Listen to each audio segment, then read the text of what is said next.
Assalamualaikum warahmatullahi wabarakatuh. Sampurasun. Alhamdulillahilladzi arsala rasulahu bil huda wa dinil haq liyuzhirahu ala dini kulli wa kafa billahi syahida. Alhamdulillah ketemu lagi nih di acara Ngobras, ngobrol asik. Senang banget nih atas nikmat dan karunia Allah Subhanahu wa taala yang hari ini luar biasa. Sore hari ini nih kita kedatangan tamu yang apa ya, ini lumayan sih penggemar ibu-ibunya banyak ya, karena menyehatkan. Ya, siapa lagi kalau bukan Coach Yanto. Oke. Mudah-mudahan kabar kamu semua baik ya, karena kita bakal ngobrol lumayan lama nih sama Coach Yanto.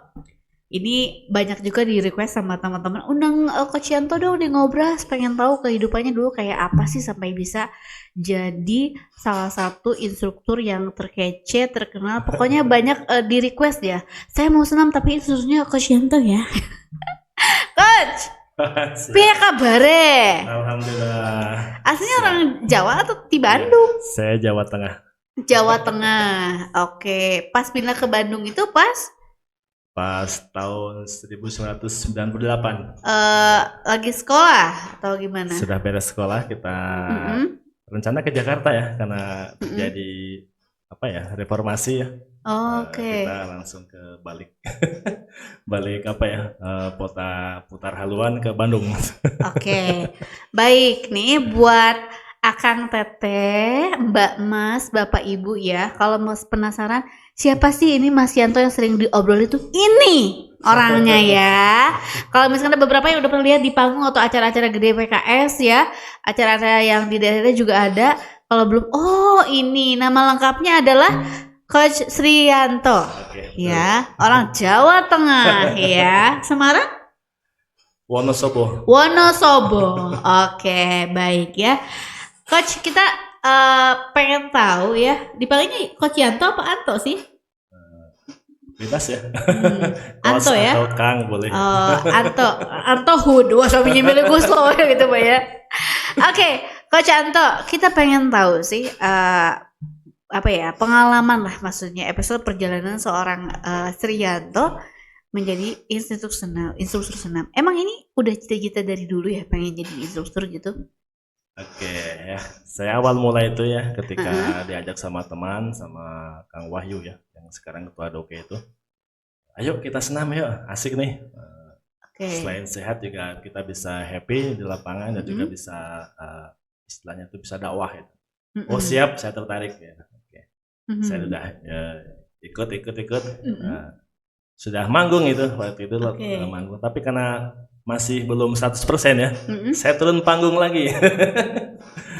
Jadi pas awal-awal senang aja ikut-ikut ya, aja gitu ya. Sudah sempat mimpin senam itu saya tahun 2011 ya. Saya off sampai 2015. Sebentar, mimpin senam itu kan berarti ada proses latihan dulu ya, yang dari nol itu. Itu belajarnya kapan? Itu sering dipantu sama Kang Wahyu itu, jadi kita sharing-sharing. Ini di video kan ada ya video. Kita ikut pelatihan, oh siap, jadi langsung ikut ngisi dulu ya. Jadi ikut yang sudah biasa kita ikut, atau itu kita dikasih kepercayaan untuk mimpin senam sendirian itu. Subhanallah ya. Oke. Kan zaman saya SD dulu tuh ada senam SKJ gitu ya. Kalau zaman Mas Anto dulu dilatihnya senam apa tuh namanya? Ada senam khusus nggak sih? Senam di kita itu bermacam-macam ya, dari senam Dora ya. Oh, senam Dora. Ya, senam Dora. Gak pakai Emon kan ya? Jadi sudah banyak yang kita produksi senam itu. Ada senam Dora kita ikut, senam Nusantara 1 kita ikut. Sekarang Nusantara 2 sudah revisi. Dan kita sering mengajak juga senam segar, yaitu untuk kategori yang sudah lansia ya. Kita tetap harus istilahnya mengasuh mereka juga, karena mereka juga berhak untuk sehat. Oke, baik. Mas, kita ini penontonnya kebanyakannya bukan kader Mas ya. Jadi nggak hanya kader tapi orang yang belum jadi kader, belum masuk PKS. Jadi mereka nggak tahu apa senam Nusantara teh, Nusantara hiji, Nusantara 2. Boleh dijelasin dong Mas ya? Oke. Tapi sebelumnya Mas itu udah masuk PKS itu semenjak PK atau udah ada S-nya? Sudah S. Sudah udah S dingin. ya. Oh, sudah S ya. Sudah S. Oke, oke, oke, baik. Jadi melalui pelatihan-pelatihan gitu ya. Oke, itu ketika sudah menikah atau belum? Sudah menikah. Sudah Saya menikah. menikah tahun 2002 ya. 2002. Kita masuk ke senam itu 2011. Jadi sudah berkeluarga. Oke, 2002 ya. Oke, baik-baik. Hal pertama ketika menjadi seorang instruktur, apa yang paling dikhawatirkan? Ketika rasa kepercayaan diri itu belum tumbuh, itu yang paling dasar ya. Itu aja sih. Itu momennya udah di masyarakat banyak, katakanlah berapa orang? Ya sudah, kita ketika pelatihan sudah langsung buka titik itu ya harus mempercaya membangun sugesti kalau saya itu harus bisa. Makanya harus banyak-banyak kita itu membangun rasa kepercayaan diri. Itu ada salah satu kunci dari instruktur ya. Kalau itu nggak ada ya kita pondasinya kan lemah ketika mungkin di lapangan tuh mendapatkan kritikan ataupun mendapatkan yang kurang mendukung itu. Itulah kepercayaan diri yang bisa mengkat. Jadi asal pondasinya harus kuat, itu percaya diri. Dulu di daerah mana tempat pertama kali? Biasanya orang kan kalau first experience selalu ingat, wah daerah ini adalah tempat saya dulu pertama. Jadi di mana tuh? Saya di lapang Blok Des, yaitu belakang kantor desa Dayakolot ya. Itu saya pertama di situ karena saya dulu tinggal di Dayakolot sampai 2013. Terus yang kedua itu yang langsung on fair ya. Kita bersama coach senior lah di Parung Halang itu. Itu lapang shelter itu banyak dulu ketika langsung wow gitu kan ketika tampil teh berapa puluh orang gitu. Sempat sampai tembus hampir 200 ya. 200 member di sana. Alhamdulillah. Jadi dari situlah pengalaman mengajar ketika berhadapan dengan para member itu langsung dibangun ketika kita berani untuk manggung di atas mimbar senam ya. Kalau hanya kita dapat sertifikat tapi nggak pernah action ya, ya itulah pasti tidak akan terasa ilmunya. Pertama pasti gitu, minder, malu, karena di kita itu harus berhadapan dengan member senam. Kalau mungkin ada yang melihat membelakangi itu rasa kepercayaan diri ya biasa-biasa aja karena kita nggak langsung berhadapan face to face. Tapi kalau di Senam Nusantara itu diwajibkan untuk berhadapan dengan member, makanya rasa-rasa kadang minder itu pasti ada ketika diperhatikan oleh orang banyak. Pernah salah gerak nggak? Salah gerakan gitu atau lupa gerakan? Manusiawi. Gitu ya. Tapi seberapapun salah itu pasti diturutan instruktur itu. Iya benar. Walaupun gitu ya. Tetap aja ya. Oke, baik ya. Jadi ada istilah instruktur tidak pernah salah. Kalau salah kembali lagi ke rules yang pertama ya. Oke, tapi kritikan pertama dulu apa ketika pertama jadi instruktur? Ya biasa dari Coach Wahyu. Kualitas ya. Kualitas gerakan karena mungkin masih awal-awal itu kan. Terus yang kedua itu hafalan ya, dari segi hafal. Itu kadang kan kita yang ini salah. Tapi kita ulangi lagi sehingga kita akan sebutnya itulah fasih ya. Bahasanya itu fasih. Itu aja sih. Oke. Ini juga ya, kita juga thank you banget nih buat teman-teman yang mungkin dalam hatinya aku juga pengen jadi instruktur gitu ya, hobinya. Ada yang perempuan, ada yang laki-laki gitu. Hari ini kita undang dulu yang Ikhwannya nih, Coach Anto ya. Oke, tadi kita udah itu adalah pengalaman pertamanya ya. Kita pengen tahu antusias masyarakat dari zaman Coach dulu hingga sekarang tuh kayak gimana? Saya dengar Coach Anto ini adalah salah satu pelopor pengembangan senam di Dayakolot ya. Jadi orang-orang banyak senang kadang-kadang Coach Anto ya. Jadi kalau misalkan ya istri Anda, anak Anda atau suami Anda ya senang banget senam, wah pasti semangat. Siapa motivator senam Anda? Coach Anto katanya gitu ya. Gimana sih dulu antusias masyarakat terhadap senam ini? antusias senam dari dulu sampai sekarang itu saya rasakan begitu bagus ya. Karena senam ini kan olahraga yang murah, meriah dan massal ya, dikerjakan oleh semua bareng-bareng ya, itu akan lebih semangat ya. Murah di sini adalah kita ya dalam arti tidak harus mengeluarkan banyak biaya untuk olahraga dalam durasi 1 jam itu kan. Ketika meriah ya itu meriah. Ketika ketemu dengan teman enak sekali. Jadi dari dulu sampai sekarang itu masih bagus.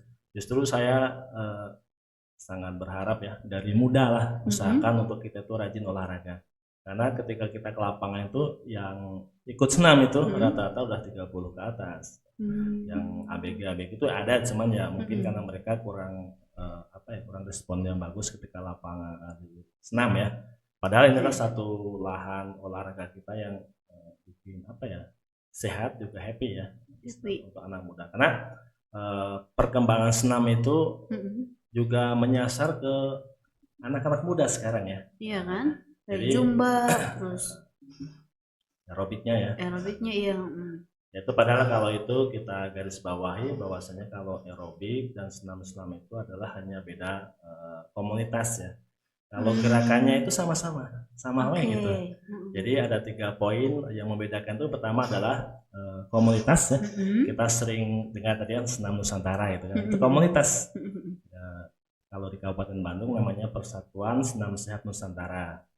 Kalau di luar Bandung itu namanya KSN. Jadi ya secara organisasian. Jadi komunitas itu organisasi. Yang kedua itu adalah BIT. BIT itu adalah cepat lambatnya gerakan. Oke. Harus dinikmati dong, dijiwai ya. Kalau anak muda kan senang yang beatnya tinggi ya. Wah, bener. Gitu. Rasanya ajeb-ajeb enggak ya. Kalau yang sudah remakonya remaja kolot mungkin yang slow-slow saja gitu. Jadi, yang ketiga adalah musik. Musik juga pilihan kita. Sejauh mana musik itu bisa kita kembangkan untuk dibuat gerakan senam. Makanya kan kalau di senam Nusantara itu musiknya lagu-lagu daerah. Tapi ketika di luar sana itu banyak sekali musik-musik yang kita ketemukan ketika dipakai senam. Mungkin dari senam kreasi itu kan sekarang banyak banget ya. Ketika lagu-lagu ini booming, kita bikin kreasinya senam itu ya. Jadi salah satu hal yang bisa dipilih itu adalah musik. Jadi yang tadi dasaran yang membedakan cuma 3 ya, dari segi komunitas. Yang kedua adalah beat per menitnya, mau lambat, mau sedang, mau cepat. Yang ketiga adalah dari segi musik. Jadi pilihan di kita ya. Jadi yang penting olahraganya. Betul. Jangan sampai kita nggak memilih nggak olahraga. Untuk senam ini. Oke, baik, luar biasa ya. Hal yang menarik dan hal yang mengerikan atau pengalaman buruk ya yang pernah dialami selama jadi instruktur, dan itu unforgettable. Setiap instruktur pasti punya pengalaman ya ketika awal-awal memimpin ataupun ketika sudah senior juga pasti adalah hal-hal yang terlalu riang-riang itulah kejadian. Saya pernah kejengkang ya.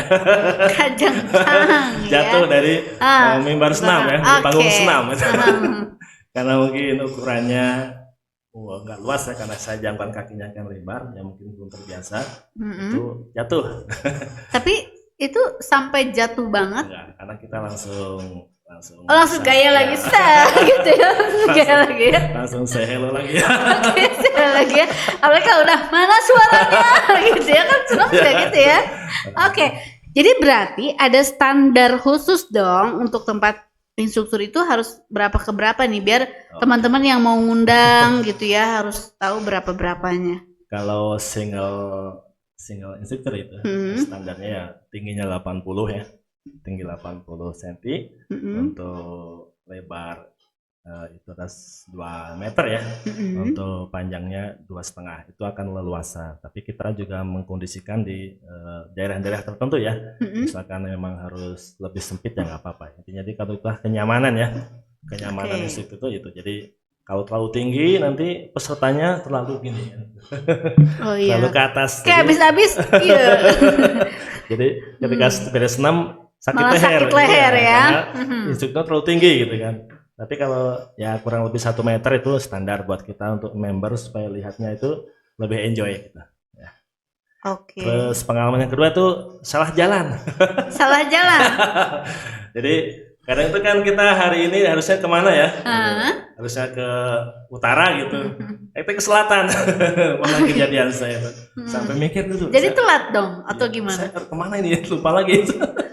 Itu yang pengalaman saya pernah alami ya gitu. Seharusnya saya ke daerah Ransamanyar. Oh mungkin itu dulu belum ada zaman Sherlock-Sherlockan ya? Itu faktor lupa saja sih. Oke. Karena mungkin nggak ada yang mengingatkan ya. Karena mungkin fokus kemana di jalan rada blank, mungkin pas sadar ternyata salah jalan nih. Oh oke. Karena mungkin kan orang kan kadang rusuh ya. Kalau bahasa kita rusuh atau bahasa mungkin terlalu kurang mempersiapkan diri karena mungkin waktunya mepet atau gimana. Kadang kita mikir dulu nih, saya hari ini kemana. Nah, itu saya alami itu nyasar tuh. Jadi harus saya ke daerah Ransamanyar, saya lewat ke Rensong itu sempat mikir dulu. Oke. Kalau yang pengalaman yang bikin coach terharu selama jadi instruktur senam apa? Yang sangat terharu itu adalah semangatnya dari member senam yang ingin senam itu. Saya pernah ngajar ya di daerah Pacet ya, di Mandala Haji. Saya masih ingat tuh kampungnya kampung Pasir Kondang ya. Halo. Assalamualaikum Pacet. Pacet Mandala Haji. Itu karena saking semangatnya ya. Karena waktu itu kan kita jadwal sore ya. Ternyata mereka masih di kebun gitu kan. Oh, masih maculnya masih di kebun tuh ibu-ibunya gitu kan. Harus disiarkan dulu di toa itu masjid. Oke. Coba coach, kalau diumumin di toa gimana coba? Saya pengen gitu. Ibu-ibu mangga anu pada senam itu sumping sentruna. Baru mereka pulang ya. Harus nunggu 1 jam itu. Itu jadi terharu juga kita ternyata semangat mereka untuk sehat tuh walaupun mungkin harus kerja di kebun dulu gitu kan. Terus kita tunggu. Dan itu juga insya Allah akan menjadikan satu pengalaman buat kita ya.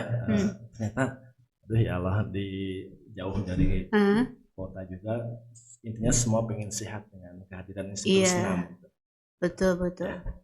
Oke coach, dari obrolan kita dari awal sampai di titik tadi, berarti kalau bisa ngambil kesimpulan nih untuk teman-teman yang baru ingin memulai karirnya ya sebagai coach instruktur, pertama berarti harus ikutan apa dulu nih coach?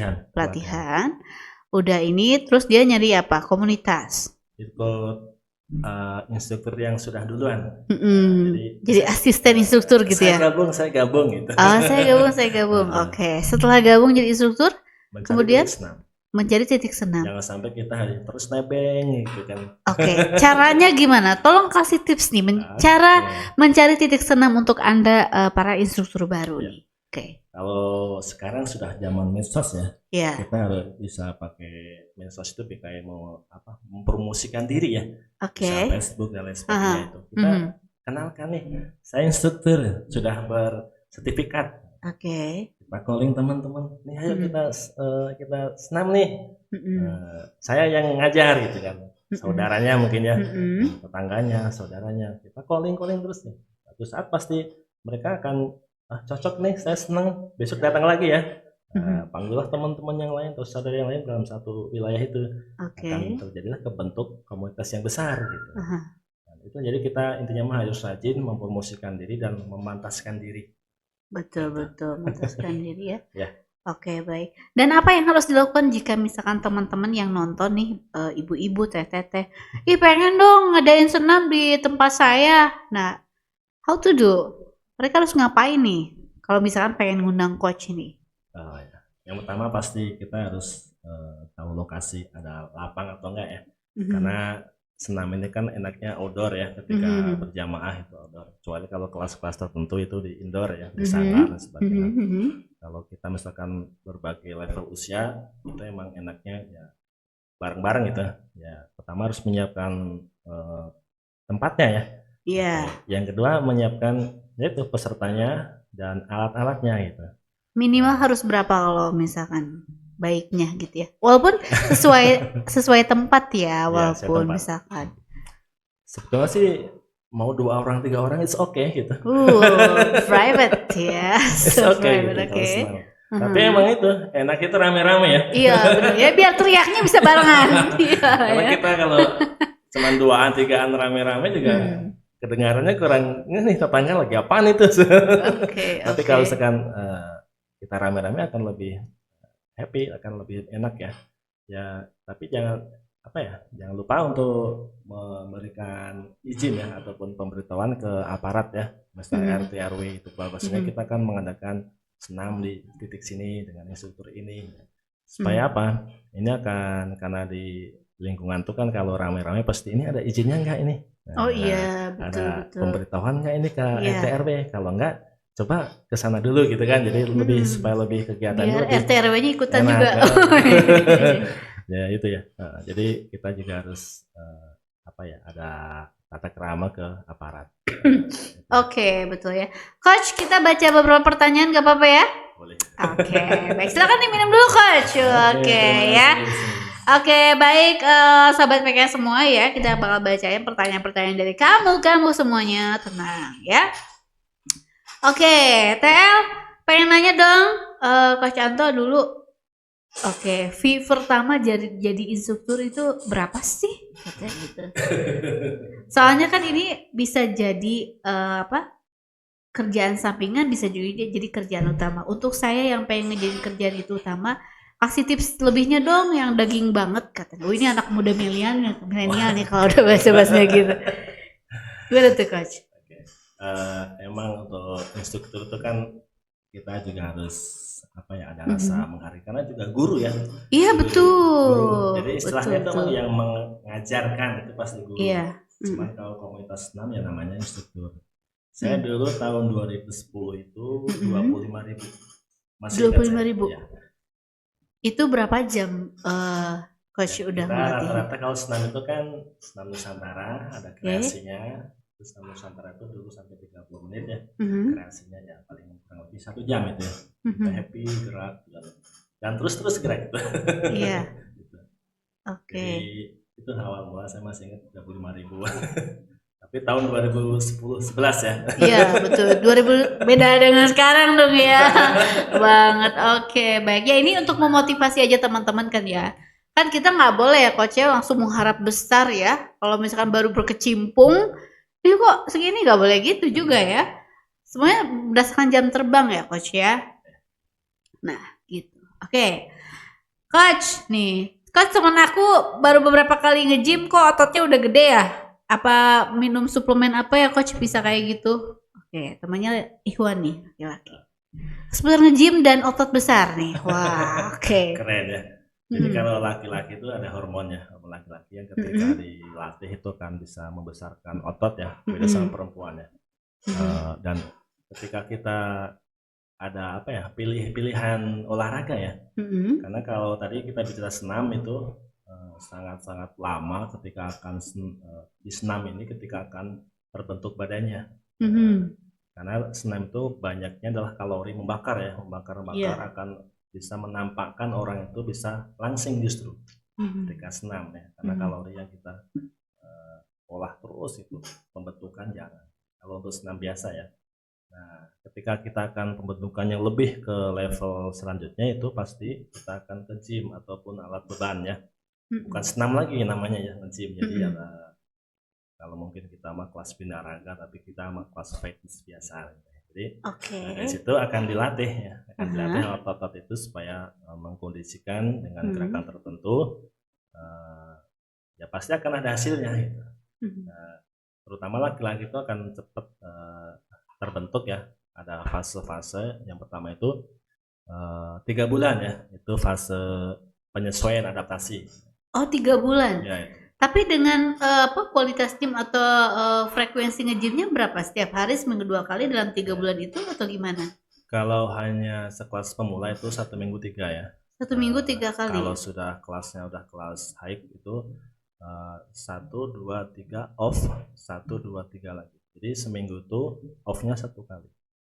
Jadi sekarang Oke. Senin, Selasa, Rabu, Kamisnya off. Pas Mm-mm. Sabtu Minggu langsung. Karena ada program-program yang diulang-ulang terus. Oh gitu. Heeh. Wah ini ilmu banget ya. Pantesan teman saya bolong terusnya kalau minta ketemu gitu ya. Senin lagi di mana? Gym, gym Iya. gitu gym ya. Ya itu ya, Oke. kalau cowok pasti akan pembentukan di gym. Kalau perempuan juga sama di gym. Biasanya kalau perempuan tuh cari tanda kutip kepadatan Iya. tubuh ya. Aha.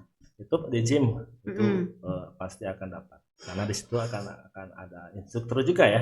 Jadi Mm-mm. setiap komunitas itu ada instrukturnya, di gym juga ada instruktur fitness itu ada. Yang pastinya sudah bagus ya, sertifikat, sering ikut pelatihan dengan binaragawan ataupun dengan yang fitness lainnya gitu kan, banyak sekali kelas-kelasnya. Pasti itu akan dibina, akan diarahkan supaya tujuan dia tuh nge-gym tuh apa, pasti akan tercapai.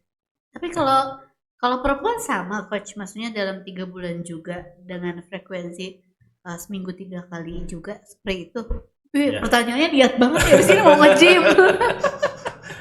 Ya itu ada karakter tubuh yang pengen dibentuk apa ya, karena Oke. kalau karakter tubuh misalkan dari high pengen ke normal ya, itu akan lebih, frekuensinya akan lebih besar, Ya, akan lebih besar di situ ya, lebih sering ya lebih datangnya sering ya. karena akan dibakar kan. Jadi kalau gym itu yang lapisan dekat tulang itu akan kena gitu, beda sama kalau gerakan biasa nggak kena, dan otot Oke. akan lebih bagus ketika nge-gym itu, jadi akan lebih konsentrasi ototnya akan kena di gym. Memang banyak ya, ketika kita olahraga senam saja udah sehat, udah terbentuk, tapi ada hal-hal yang urgent di sana ketika senam nih. Saya sering dapat pertanyaan ya, Iya. Coach Yanto, kenapa nih saya senam tapi badannya nggak turun-turun? Nah, tahan dulu coach ya. Udah senam berapa kali, tapi kiloannya kok nggak ngasih kabar baik ya. Jangan kemana-mana, bisa tuh ya ini kita kembali di Ngobras ya. Stay tune.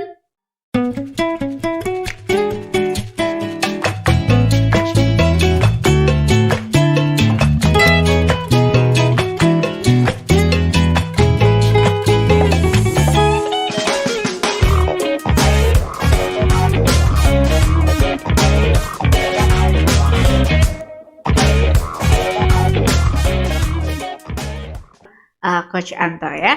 Thank you banget ya buat Sobat PK semua yang udah nanya-nanya, yang belum ntar ya, nanti kita lanjutin ya.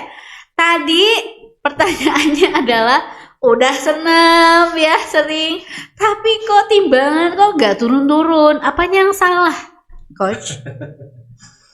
Ya. Sekali turun cuma se-ons Coach, sekali naik 3 kilo. Sebetulnya nggak ada yang salah ya. Cuma mungkin kurang menerapkannya ya. Oke. Kebutuhan kita rata-rata itu 2000 kalori satu harinya. 2000.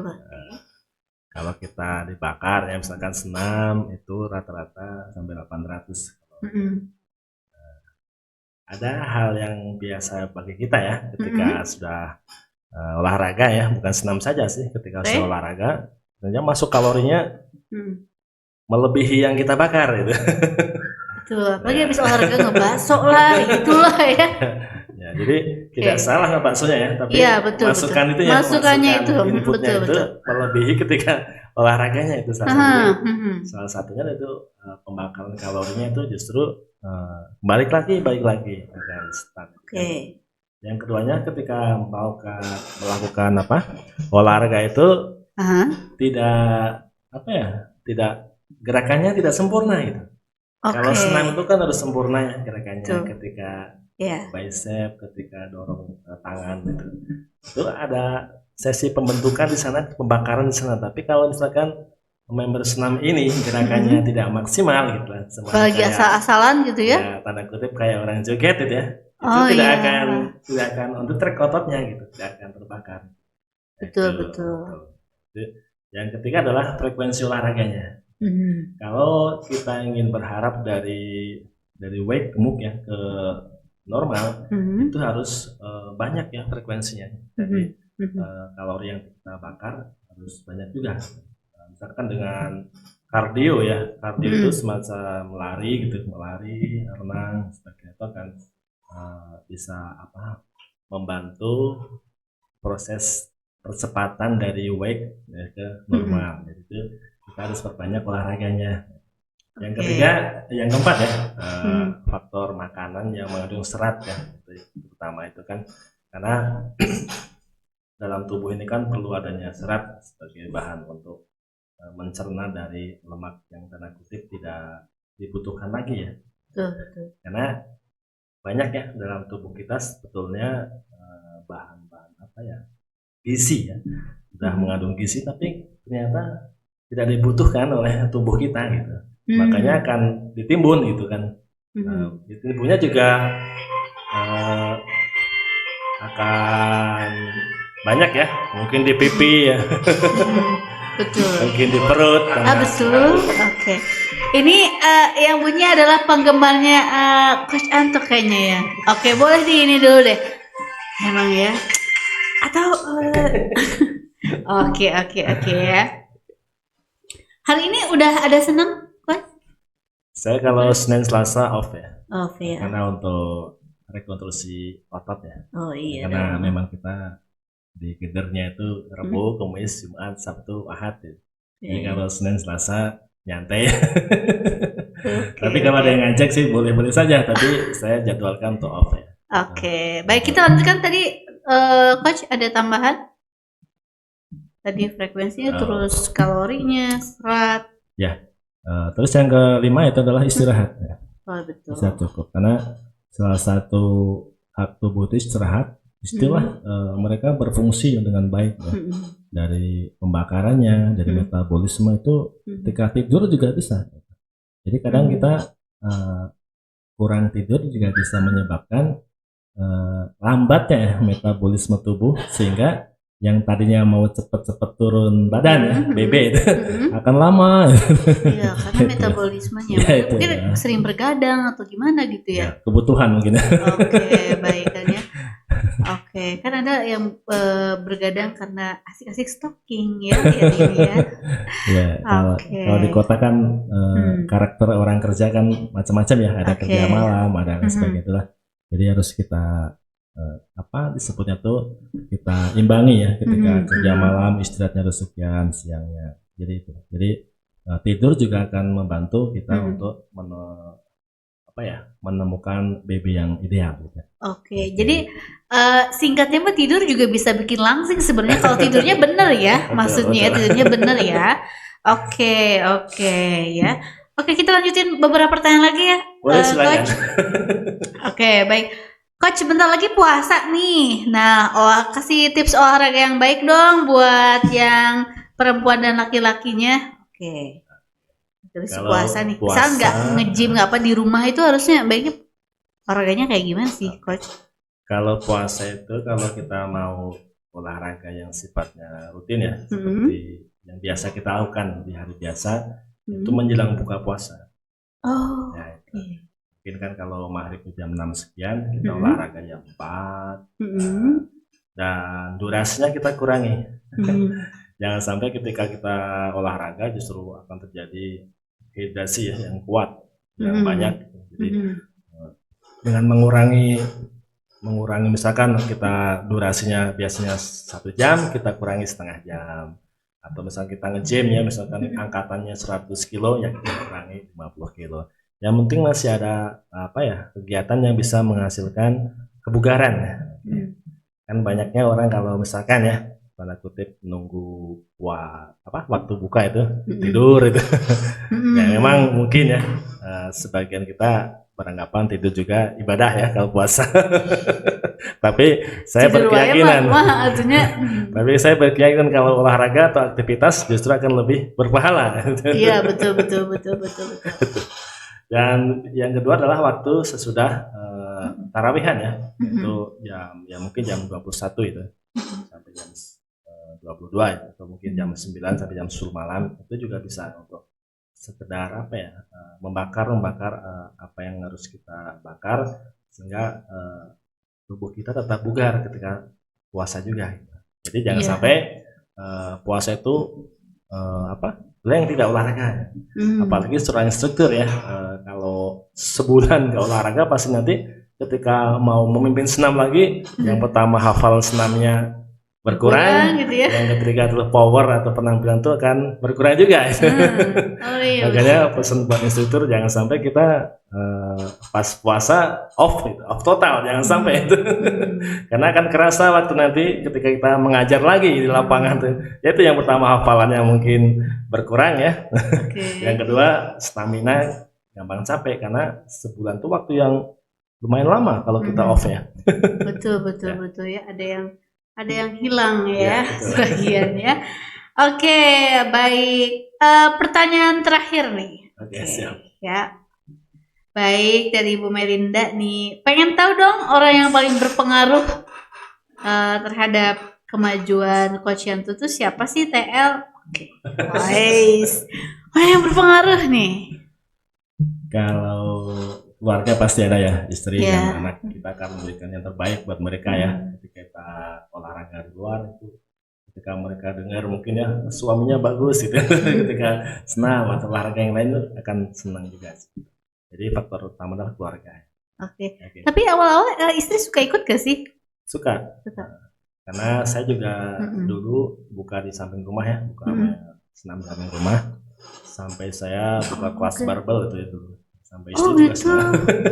Istri juga senang. Lalu jadi instruktur juga? Ya. Jadi kan ada sekarang ada jadi bisa senam bareng ayang ya.